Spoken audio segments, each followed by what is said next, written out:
Hello friends, I hope all are doing extremely well.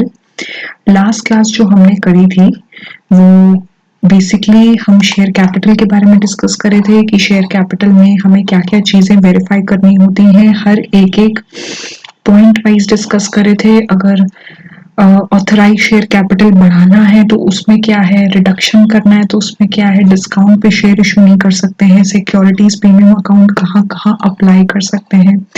तो ये सब चीज़ें हमने डिस्कस की थी। फिर सेबी के रेगुलेशंस को फॉलो करना है, ऑडिटर को चेक करना है कि सेबी रेगुलेशंस फॉलो हो रहे हैं कि नहीं हो रहे हैं। एमसीए के फॉर्म सारे फिलअप करने हैं, सारी चीज़ें ये सब चेक करने के बाद ही हम आगे आज जो टॉपिक स्टार्ट करेंगे वो करेंगे स्वेट इक्विटी शेयर्स का। ठीक है, पहले तो ये सब चीज़ें वेरीफाई करनी होंगी ऑडिटर को। प्रीमियम के बारे में भी मैंने आपको बताया था कि जो प्रीमियम रिसीव हो रहा है वो एक्चुअली उसी पर्पस के लिए यूज हो रहा है या नहीं हो रहा है जिस पर्पस की हमने पिछली क्लास में बात करी थी। फिर आज जो हमें बात करनी है वो करनी है स्वेट इक्विटी शेयर्स की। लेकिन उससे पहले तो ऑडिटर को ये दो पॉइंट्स डिस्कस कर लेते हैं। पहला तो ये कि ऑडिटर को चेक करना होता है कि शेयर कैपिटल में कोई मूवमेंट तो नहीं हुआ है। मूवमेंट का मतलब ये है कि जैसे अगर ओपनिंग है, क्लोजिंग है, सेम है, बैलेंसेस सेम है, लेकिन ड्यूरिंग द ईयर कोई मूवमेंट हुआ है शेयर कैपिटल में, बढ़ा है, घटा है, कुछ एडिशंस हुए हैं, डिक्रीज हुआ है, तो क्या है, क्यों हुआ है, उसका रीजन क्या है। फिर कंपनी ने इशू नहीं किए होने चाहिए शेयर्स डिस्काउंट पे। अगर इशू करे हैं तो यानी कि वो स्वेट इक्विटी शेयर्स हैं। ठीक है, उसके अलावा कंपनी को अलाउड नहीं है कि वो डिस्काउंट पे शेयर्स इशू करे। तो उस केस में मिनट्स जरूर पढ़ो मीटिंग के। शेयर होल्डर्स की जो भी मीटिंग्स होती हैं उसमें प्रॉपर तरीके से लिखा रहता है कि क्या क्या डिस्कशन हुए, क्या क्या मैटर्स डिस्कस हुए, तो वो चेक करो। अब आज जो बात करेंगे वो करेंगे स्वेट इक्विटी शेयर्स की। तो देखिए, स्वेट इक्विटी के बारे में मैंने आपको लास्ट क्लास में भी बताया था कि अगर कंपनी शेयर्स इशू कर रही है अपने एम्प्लॉइज को डिस्काउंट पे या for consideration other than cash, तो उस केस में स्वेट इक्विटी शेयर्स माने जाते हैं ताकि एम्प्लॉइज को मोटिवेट कर सके, वो और अच्छे से काम कर सके, ठीक है, और बेटर परफॉर्मेंस दे सके। तो बेसिकली ऑडिटर को इसमें ये वेरीफाई करना होगा कि स्वेट इक्विटी शेयर्स जो भी कंपनी इशू कर रही है वो क्लास ऑफ शेयर्स का पार्ट हो, जो शेयर्स ऑलरेडी इशू हो चुके हो उन शेयर्स का एक हिस्सा हो, और उसमें कुछ कंडीशंस फुलफिल होनी चाहिए। जैसे क्या क्या, इशू जो है वो ऑथराइज हो by special resolution pass by company. यानी कि देखिए, होता क्या है, कंपनी में दो तरह के रेजोल्यूशंस पास होते हैं, ऑर्डिनरी और स्पेशल। स्पेशल रेजोल्यूशंस तब पास किए जाते हैं जब कोई स्पेसिफिक पर्पसेस कंपनी में फुलफिल करने होते हैं, स्पेसिफिक रीजंस के लिए होता है स्पेशल रेजोल्यूशन। जैसे एक ऑर्डिनरी जनरल मीटिंग होती है, एक एक्स्ट्रा ऑर्डिनरी जनरल मीटिंग होती है। ठीक है, तो एक स्पेशल रेजोल्यूशन कंपनी को पास करना होगा कि स्वेट इक्विटी शेयर्स इशू हुए हैं और उस रेजोल्यूशन की कॉपी ऑडिटर को चेक करनी है। फिर रेजोल्यूशन में ये लिखा हो कि कितने नंबर ऑफ शेयर्स हैं, क्या करंट मार्केट प्राइस है, फिर किन एम्प्लॉइज को बेसिकली टारगेट किया गया है, किन एम्प्लॉइज, किन डायरेक्टर्स को ये शेयर्स इशू किए जाएंगे। ठीक है, और बिजनेस कमेंस अगर कंपनी ने मान लीजिए जिस डेट पे भी किया है बिजनेस कमेंस, तो कम से कम 1 साल हो जाना चाहिए जब स्वेट इक्विटी शेयर्स इशू हुए हो। 1 साल कब से, किस डेट से, जिस डेट से कंपनी ने बिजनेस कमेंस किया है। मान लीजिए 6 महीने हुए हैं बिजनेस कमेंस किए कंपनी को और वो स्वेट इक्विटी निकाल रही है, तो ये चीज अलाउड नहीं है। 1 साल हो जाए उसके बाद कंपनी स्वेट इक्विटी इशू कर सकती है। और ये देखना होगा कि शेयर्स लिस्टेड तो नहीं है स्टॉक एक्सचेंज में। ठीक है, स्वेट इक्विटी शेयर्स जो है वो इशू हो सेबी की गाइडलाइंस के हिसाब से। ठीक है, और अगर लिस्टेड नहीं है तो स्वेट इक्विटी शेयर्स रूल्स के हिसाब से इशू हुए हों। देखिए, स्टॉक एक्सचेंज में अगर ट्रेड हो रहे हैं शेयर्स, लिस्टेड है कंपनी स्टॉक एक्सचेंज में, वो भी रिकॉग्नाइज स्टॉक एक्सचेंज, ठीक है, उसकी एक प्रॉपर लिस्ट है रिकॉग्नाइज स्टॉक एक्सचेंजेस की, तो उसके हिसाब से अगर शेयर्स कंपनी के वहां पे नामित हैं, लिस्टेड हैं, तो स्वेट इक्विटी का जो इशू होगा, जिस हिसाब से स्वेट इक्विटी बटेंगे, तो वो इशू होंगे सेबी की रेगुलेशंस के हिसाब से। और अगर शेयर्स जो कंपनी के इक्विटी शेयर्स हैं वो लिस्टेड नहीं है, तो स्वेट इक्विटी रूल्स के हिसाब से, जो भी रूल्स होते हैं कंपनीज एक्ट के, उसके हिसाब से इशू होंगे। अब यहाँ पे बात करी है राइट्स, लिमिटेशन, रेस्ट्रिक्शंस और प्रोविजंस की, तो जो भी rights, limitations, restrictions equity shares की हैं, सेम वही स्वेट इक्विटी पे लगेंगी। तो उन शेयर्स का जो रैंकिंग होगी स्वेट इक्विटी की और नॉर्मल जो इक्विटी शेयर्स की रैंकिंग होगी वो सेम होगी, ठीक है, इक्वल होगी। यहाँ लिखा है ना, शैल रैंक पारी पासु यानी कि सेम रैंकिंग होगी। जो दूसरे इक्विटी शेयर होल्डर्स हैं उनके पास भी वही राइट्स रहेगा, और जो स्वेट इक्विटी शेयर होल्डर्स हैं उनके पास भी वही राइट्स और लिमिटेशंस रहेंगे। समझ गए आप लोग? तो कोई डिफरेंस नहीं रहेगा उनकी राइट्स में, उनकी लिमिटेशंस में, उनके पावर्स में, एटसेट्रा। फिर यहाँ पे बात करी है कि ऑडिटर को ये भी देखना होगा कि जो भी शेयर्स इशू कर रही है कंपनी, तो वो प्रेफरेंशियल इशू है या राइट इशू है। प्रेफरेंशियल इशू भी जैसे कुछ लिमिटेड पर्संस के लिए मान लीजिए इशू कर दिए, शेयर होल्डर्स के लिए शेयर इशू निकाला है, ठीक है। और राइट इशू क्या होता है? जो राइट इशू होता है बेसिकली उसका मेन पर्पस होता है कि जो एग्जिस्टिंग शेयर होल्डर्स हैं उन्हें शेयर ऑफर किया जाए, ठीक है।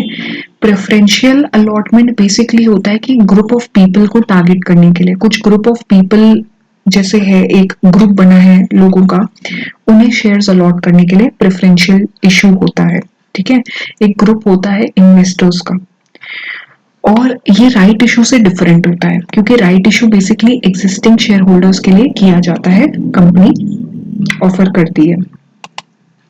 तो यहाँ पे ऑडिटर को ये देखना होगा कि जो भी कंपनी इशू रेज कर रही है, कैपिटल रेज कर रही है, तो इशू अगर निकाल रही है तो वो किसका है, राइट है या प्रेफरेंशियल है, और उसकी सारी रिक्वायरमेंट्स फुलफिल हुई है कि नहीं हुई है। अब अगर कैपिटल रिडक्शन की बात की जाए तो उसमें ऑडिटर को क्या देखना होगा, उसमें ये देखना होगा कि शेयर होल्डर्स की मीटिंग हुई हो, उन्होंने स्पेशल रेजोल्यूशन पास किया हो, प्रॉपर तरीके से मीटिंग हुई हो, प्रॉपर मैनर में कंडक्ट हुई हो, और प्रपोजल जो भी हुआ है, प्रपोजल डिसाइड हुआ है कि कैपिटल रिड्यूस करनी है, वो हर एक शेयर होल्डर की नॉलेज में हो इन एडवांस। फिर आर्टिकल्स ऑफ एसोसिएशन में ये बात लिखी हो कि कैपिटल रिड्यूस हुआ है।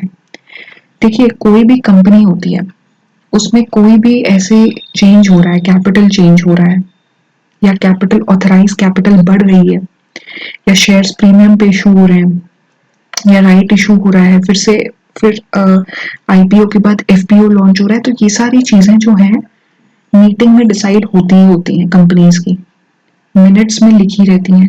मिनट्स में लिखी रहती है तो जो रेजोल्यूशन पास होता है उसकी कॉपी में लिखी रहती है, कॉपी में लिखी रहती है, तो यानी कि अगर अब जैसे रिडक्शन होना है कैपिटल का या इंक्रीज होना है तो वो बातें आर्टिकल्स में और मेमोरेंडम में भी दी होंगी। तो ये सब चीजें इंटरलिंक्ड है, खास करके memorandum and articles of association along with resolutions, ये चीजें लिंक्ड है पूरी। एक चीज में अगर चेंज होगा तो इन सब पे इफेक्ट आएगा ही आएगा। तो इसके बाद ये देखना है एओए में रिडक्शन ऑफ कैपिटल की बात हो। फिर कंपनी ने कोई डिफॉल्ट नहीं किया है डिपॉजिट्स पे करने में। अगर मान लीजिए कंपनी डिपॉजिट्स एक्सेप्ट करती है पब्लिक से तो उसे रीपे करने में कोई डिफॉल्ट नहीं किया, या इंटरेस्ट रीपे करने में कोई डिफॉल्ट नहीं किया है, ठीक है। अब इसके अलावा ये देखना है कि ट्रिब्यूनल का ऑर्डर पास हुआ है कि नहीं। ट्रिब्यूनल ने ये वेरीफाई किया है कि कैपिटल रिड्यूस होना चाहिए, और उसकी कॉपी, ऑर्डर की कॉपी, मिनट्स की कॉपी रजिस्ट्रार ऑफ कंपनीज में फाइल होनी चाहिए। ये सारा प्रोसीजरल और एक तरह से लॉफुल मैटर है। कैपिटल रिड्यूस हो रही है, ट्रिब्यूनल से परमिशन ली, मिनट्स ऑफ द मीटिंग में ये चीज नोट हुई, दोनों की कॉपीज आरओसी में फाइल हुई, रजिस्ट्रार के सर्टिफिकेट में ये चीज होनी चाहिए कि इस कंपनी का कैपिटल रिड्यूस हुआ है। फिर सारी अकाउंटिंग एंट्रीज चेक करो, ठीक है, कब कब कौन सी डेट पे एंट्री पास हुई, रेजोल्यूशन की डेट से मैच हो रही है कि नहीं, और कौन से डॉक्यूमेंट्री एविडेंसेस लगे हैं, तो ये सब चीजें उसमें देखनी पड़ेंगी। फिर असेट्स का रीवैल्यूएशन डिस्क्लोज हुआ है बैलेंस शीट में कि नहीं हुआ है। उसके बाद कंपनी कैपिटल रिड्यूस कर सकती है, ठीक है, जैसे मान लीजिए एक्सेस पेड अप कैपिटल पे ऑफ कर दिया या कैंसिल कर दिया, कोई कैपिटल अनपेड है मान लीजिए उसे रिड्यूस कर दिया, ठीक है, तो उसके एडजस्टमेंट्स देखो मेंबर के अकाउंट्स में, ये सारी चीजें देखनी होंगी। फिर अब कैपिटल क्योंकि रिड्यूस हो गई है, बहुत बड़ा काम है, तभी तो इसमें इतने सारे पॉइंट्स है ना कवर करने को। तो कंपनी की अगर कैपिटल रिड्यूस हुई है तो वहां पे वर्ड एंड रिड्यूस्ड ऐड हो जाएगा। अगर ट्रिब्यूनल के ऑर्डर में लिखा है कंपनी की नेम पे, कंपनी की जो बैलेंस शीट होगी, कंपनी का जो नाम होगा उस पे, उसमें कंपनी के नाम के बाद एंड रिड्यूस्ड वर्ड आ जाना चाहिए कैपिटल रिड्यूस होने के बाद। और वैसे भी ये ट्रिब्यूनल के ऑर्डर में लिखा रहेगा, ठीक है। और कंपनी ने सबसे लास्टली में ये चेक करना है कि कंपनी ने कंडीशंस को फुलफिल किया है, जो भी ट्रिब्यूनल ने लगाई है, ठीक है, वो सारी कंडीशंस को फुलफिल किया है और मेमोरेंडम एंड जो भी आर्टिकल्स हैं उन्हें अमेंड कर दिया गया है कैपिटल रिड्यूस होने के बाद। अब रही बात बायबैक की, कई बार देखिए ये भी होता है कि कंपनी अपने शेयर्स खुद खरीदती है, कंपनी को मान लीजिए अपना पहले तो फंड की रिक्वायरमेंट थी तो कंपनी ने शेयर इशू किया, अब कंपनी को ही अपना स्टेक बढ़ाना है तो कंपनी ने अपने शेयर्स खुद खरीद लिए। तो उस केस में क्या क्या चीजें देखनी होंगी, देखिए उसमें सेक्शन 68 है प्रॉपर बायबैक का, उसकी सारी रिक्वायरमेंट्स फुलफिल होनी चाहिए जो हम लोग आगे अभी पढ़ेंगे। अभी क्या देखना है, अभी यहाँ पे जो बात करी है वो करी है डिस्क्लोजर की, क्या क्या डिस्क्लोजर रिक्वायर्ड है शेड्यूल 3 के हिसाब से। क्या क्या डिस्क्लोजर रिक्वायर्ड है, तो देखिए जो भी बैलेंसेस हैं बिगनिंग में, ओपनिंग ओपनिंग बैलेंसेस पीरियड के बिगनिंग में, उनका क्या अमाउंट है, उनका क्या बैलेंस है, फिर इक्विटी शेयर कैपिटल में कोई चेंज हुआ है साल भर में, और एंड में क्या बैलेंस आया या क्लोजिंग बैलेंस क्या आया, ठीक है। और जितने भी क्लास ऑफ कैपिटल्स हैं, ठीक है, राइट इशू हैं, प्रेफरेंसेस हैं, तो उनके पर्टिकुलरली डिस्क्लोजर होंगे सबके अलग अलग, ठीक है। कोई रेस्ट्रिक्शन है डिविडेंड को डिस्ट्रीब्यूट करने में या कैपिटल रीपे करने में तो उसके बारे में भी बताना पड़ेगा, ठीक। उसके अलावा कंपनी ने कोई शेयर्स होल्ड करे हैं या कंपनी में इन कंपनीज ने कोई शेयर होल्डिंग की हुई है, मान लीजिए होल्डिंग कंपनी है, उसकी शेयर होल्डिंग है उस पर्टिकुलर कंपनी में, अल्टीमेट होल्डिंग कंपनी है या सब्सिडरीज हैं या एसोसिएट्स हैं, ठीक है, तो इन सबके कितनी कितनी होल्डिंग है उस पर्टिकुलर कंपनी में जिसका हम डिस्क्लोजर कर रहे हैं, उसका डिटेल देना होगा, ठीक। अब जो भी शेयर होल्डर है कंपनी में, अगर वो होल्ड कर रहा है मोर देन 5% शेयर्स तो उसकी डिटेल देनी होगी, ठीक है, कितने शेयर्स होल्ड कर रहा है, कौन सा शेयर होल्डर है, उसकी प्रॉपर डिटेल देनी होगी। और लास्टली जो ये बोल्ड में पॉइंट लिखा है वो ये कहता है कि जो भी डिस्क्लोजर होगा वो 5 साल के लिए होगा, immediately preceding the balance sheet date, ठीक है। बैलेंस शीट डेट से पहले से अगर हम गिने तो 5 साल तक डिस्क्लोजर रिक्वायर्ड है, ठीक। अब इसके अलावा क्या है, इसके अलावा ये है aggregate number and class of shares, कितने शेयर्स कंपनी ने खुद खरीदे, कितने बोनस शेयर के रूप में इशू किए हैं, और कौन से शेयर्स ऐसे अलॉट किए हैं pursuant to contracts without payment being received in cash, यानी कि वो शेयर्स जो कंपनी ने अलॉट किए हैं for consideration other than cash. तो ये 3 कैटेगरीज के बारे में हमें डिस्क्लोजर देना पड़ेगा, ठीक है, यानी कि बोनस, ठीक है, कितने बायबैक हुए और कितने अलॉट हुए for consideration other than cash, ठीक है। आई होप आपको इतना पॉइंट क्लियर हो गया होगा। अब जो नेक्स्ट टॉपिक पे मुझे डिस्कशन करना है वो करना है रिजर्व्स एंड सरप्लस। ठीक है, रिजर्व्स एंड सरप्लस में क्या क्या चीजें ऑडिटर को देखनी होंगी। सबसे पहले तो ये देखिए रिजर्व्स होते क्या हैं, कंपनी में रिजर्व्स क्यों मेंटेन होते हैं।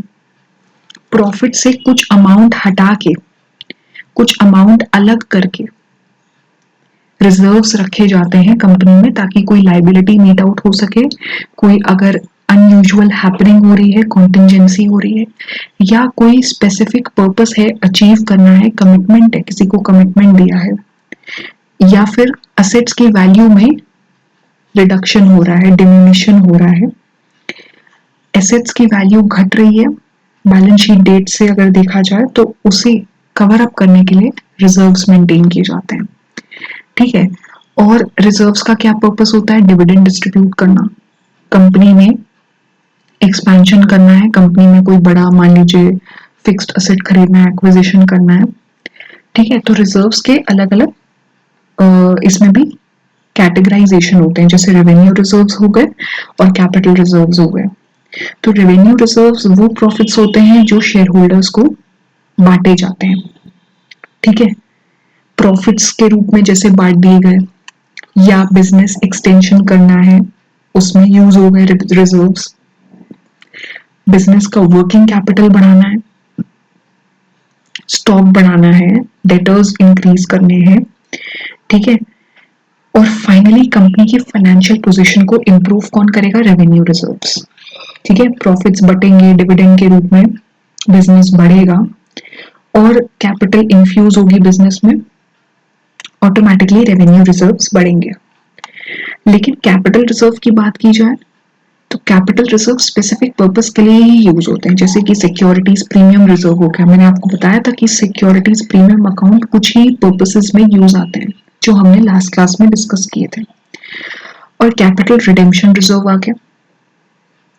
ठीक है, तो capital reserve basically capital profit से क्रिएट होता है, यानी कि हमने असेट्स बेचे तो उस अमाउंट को हम कैपिटल रिजर्व में क्रेडिट करते हैं। ठीक है, या शेयर्स बेचे, उस पे जो प्रॉफिट हुआ उसे कैपिटल रिजर्व में डाल दिया।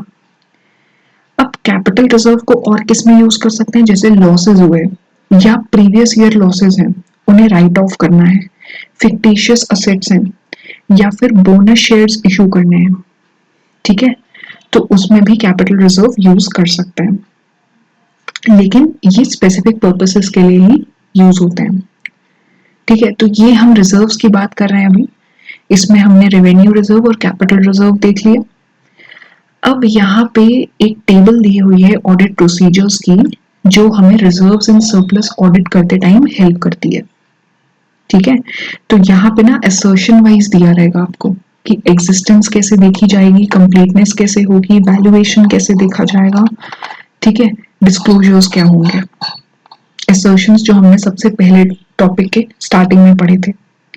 तो एग्जिस्टेंस वाइज देखा जाए तो सबसे पहले रिजर्व्स का ओपनिंग बैलेंसेस चेक करना होगा प्रीवियस ईयर बैलेंस शीट से, प्रीवियस ईयर फाइनेंशियल स्टेटमेंट से। अगर कोई उसमें इंक्रीज हुआ है, डिक्रीज हुआ है, यूटिलाइज हुआ है, प्रॉफिट एंड लॉस बैलेंस देखो, मूवमेंट कैसे हो रहा है सरप्लस का, रिजर्व्स एंड सरप्लस का, पीएनएल से चेक करो। ठीक है, और वो मूवमेंट अब हम और कहाँ से वेरीफाई कर सकते हैं, क्रॉस चेक कर सकते हैं, statement of changes in equity से। ठीक है, statement of changes in equity हम कंपनीज के केस में बनाते हैं। फिर डिविडेंड का पेमेंट कैसे हो रहा है, डिविडेंड डिस्ट्रीब्यूशन, टैक्सेस हो गया, तो ये सारी चीजें भी वेरीफाई करनी होगी। बोर्ड का रेजोल्यूशन पास हुआ, उसमें लिखा होना चाहिए डिविडेंड, उसमें प्रपोज हुआ, रेजोल्यूशन पास हुआ। ठीक है, ये सब चीजें देखनी पड़ेंगी। फिर AS4 फॉलो हुआ है कि नहीं, या फिर IND-AS 10। ठीक है, डिविडेंड्स बांटते टाइम AS4, क्योंकि हम ऑडिटर हैं, हम चेकिंग कर रहे हैं, तो हम AS4 या IND-AS की रिक्वायरमेंट्स चेक करेंगे। ठीक है, और उसमें एंटिटी जो है वो डिविडेंड को एज अ लाइबिलिटी ना दिखाए, ये चीज भी होती है ना उसमें।